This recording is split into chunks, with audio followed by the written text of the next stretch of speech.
9001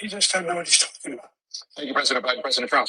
So I've dealt with politicians all my life. I've been on this side of the equation for the last 8 years. I've never seen anybody lie like this guy. He lies. I've never seen it. He can look you in the face. About so many other things too. And we mentioned the laptop. We mentioned Russia, Ukraine. And everything he does is a lie. It's misinformation and disinformation. The losers and suckers story that he made up is a total lie on the military. It's a disgrace.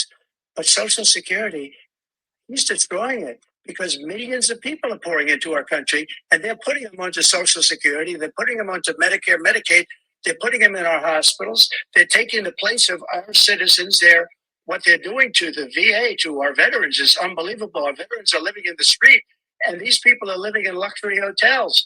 He doesn't know what he's doing, and it's really coming back. I've never seen such anger in our country before. President Biden? The idea that veterans are not being taken care of, I told you before. By the way, when I said suckers and losers, he acknowledged after that he fired that general. That general got fired because he's the one who acknowledged that that's what he said. He was the one standing with Trump when he said it, number one. Number two, the idea that we're going to be in a situation where all these millions and millions, the way he talks about it, illegal aliens are coming into the country and taking away our jobs. There's a reason why we have the fastest growing economy in the world, the reason why we have the most successful economy in the world.